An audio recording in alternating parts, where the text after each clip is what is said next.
Welcome back to our channel Quantumism. आज बहुत ही एक इम्पॉर्टेंट टॉपिक हम डिस्कस करने वाले हैं, वो है द फंडामेंटल कॉन्स्टेंट्स।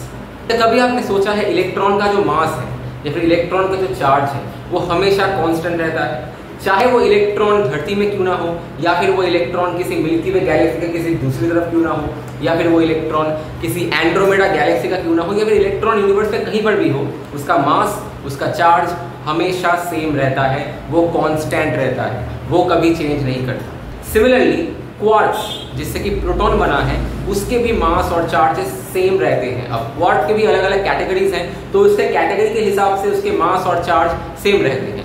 ठीक उसी तरीके से ये जो हमारा यूनिवर्सल ग्रेविटेशनल कांस्टेंट है, उसका वैल्यू भी कांस्टेंट होता है, इलेक्ट्रोस्टैटिक फोर्स कांस्टेंट का वैल्यू भी कांस्टेंट होता है। क्या आपने कभी सोचा है कि ये जो वैल्यूज हैं, जो एक फिक्स नंबर है, ये यही नंबर क्यों चूज करते हैं, ये कोई और नंबर क्यों नहीं चूज करते? ठीक उसी तरीके से एक और कांस्टेंट है जिसका नाम है फाइन स्ट्रक्चर कांस्टेंट, उसका भी वैल्यू वही है जो होना चाहिए।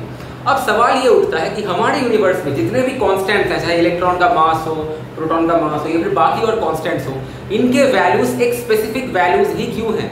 अगर ये थोड़ा भी 19-20 या 0.001 टाइप के भी अगर डिफर करता है वैल्यू, तो इससे क्या कॉन्सिक्वेंसेस हो सकते हैं? क्या होता अगर इलेक्ट्रॉन का चार्ज 1.6 इंटू 10⁻⁻19 कूलम की जगह 1.6001 इंटू 10⁻⁻19 होता? इससे क्या कंसिक्वेंसेस हो सकते थे? ये बहुत ही भयावह है।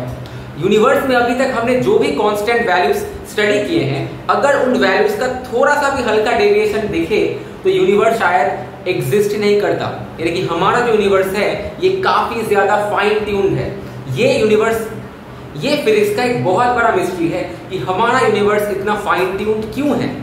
अगर देखा जाए यूनिवर्स में जो भी कंडीशंस है, जो भी वैल्यूज हैं इस वक्त, ये सारी सही बैठती है क्रिएशन में, ये सारी सही बैठती हैं फॉर गैलेक्सी फॉर्मेशन, ये सारी सही बैठती है for production of life, for evolution of life.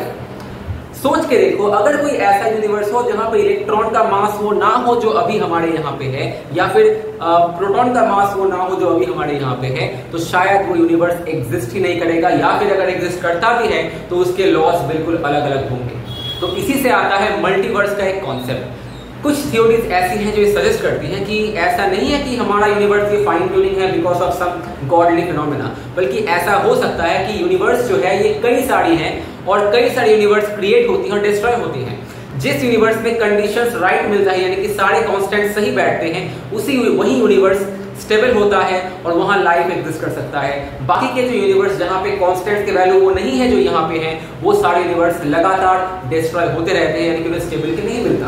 बिल्कुल ऐसा ही कुछ है कि कई सारे मॉलिक्यूलर स्ट्रक्चर्स हैं, उनमें से वही स्ट्रक्चर एग्जिस्ट करेगा जो स्टेबल हो, जो स्ट्रक्चर स्टेबल नहीं है वो एग्जिस्ट नहीं कर सकता। ठीक ऐसा ही अगर ऐसा है तो इसका मतलब we are living in multiverse, और अगर हम मल्टीवर्स में हैं तो इसके भी कुछ चांसेस हैं कि इस यूनिवर्स में जो कांस्टेंट्स की वैल्यूज हैं, शायद ये आगे जाके कोई ना कोई एक पर्टिकुलर यूनिवर्स में ऐसे वैल्यूज मैच जरूर करेंगे जिसमें यूनिवर्स एक और ऐसा क्रिएट हो सकता है, जिससे हमें फिर से इंडिकेशन मिलता है कि we are living in a multiverse.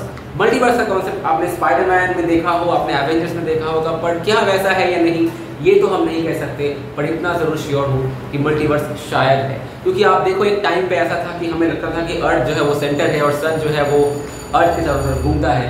अब हमें लगता है कि नहीं, हम गलत थे, बल्कि sun is the centre and earth revolve around it. पहले हमें लगता था कि ये सोलर सिस्टम के बाहर कुछ और है ही नहीं, उसके बाद हमने देखा कि नहीं भैया, गैलेक्सी है हमारा, जिसमें सोलर सिस्टम के अलावा भी और कई सारे स्टार सिस्टम्स हैं। पर अभी हमें लगता है कि गैलेक्सी एक नहीं है, बल्कि गैलेक्सीज बहुत सारे हैं और सारे गैलेक्सीज मिला के एक यूनिवर्स होता है, और अभी तक हमने यूनिवर्स का सब कुछ देखा भी नहीं है। तो ऐसा हो सकता है कि यूनिवर्स एक नहीं बल्कि बहुत सारे हो, क्योंकि हमारे यूनिवर्स में जो भी कांस्टेंट के वैल्यूज हैं उस हिसाब से हमारे यहाँ पे लॉ है। अगर किसी दूसरे यूनिवर्स में किसी दूसरे वैल्यू ऑफ कांस्टेंट्स हैं तो वहाँ पे शायद उसकी फिजिकल प्रॉपर्टीज, उसकी केमिकल प्रॉपर्टीज, उसका पूरा जो बायोलॉजिकल प्रॉपर्टी है वो शायद अलग हो सकता है हमसे। तो क्या कभी हम उस यूनिवर्स के साथ संपर्क कर पाएंगे? देखिए, अभी के लिए चांसेस ना के बराबर हैं, क्योंकि हम इस वक्त जिस स्टेज में हैं उस स्टेज में हम अपने सोलर सिस्टम के बाहर भी सही से नहीं पहुंच सकते। तो गैलेक्सी तक पहुंचना दूर दूर की बात है, और अगर गैलेक्सी तक पहुंच भी गए तो यूनिवर्स के बाहर पहुंचना और भी दूर की बात है।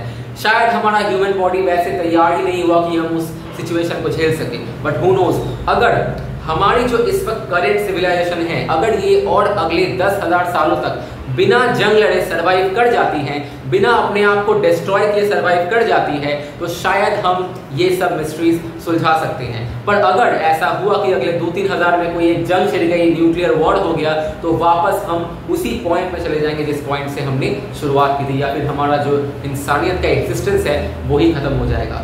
Life is actually probabilistic, evolution is probabilistic. इस वक्त हम आगे बढ़ पा रहे हैं बिकॉज इस वक्त धरती पे कोई ऐसी कैलामिटी नहीं आई है, बट हु नोज, यूनिवर्स से कोई एक ऐसा रॉक धरती से टकराए कि धरती खत्म ही हो जाए, तो इसमें हम कोई गारंटी नहीं दे सकते।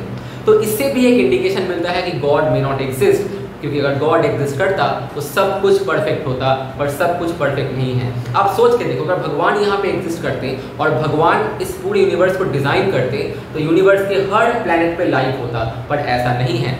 हर प्लेनेट पे लाइफ एग्जिस्ट यूनिवर्स पे नहीं करता। Life is a very rare phenomena.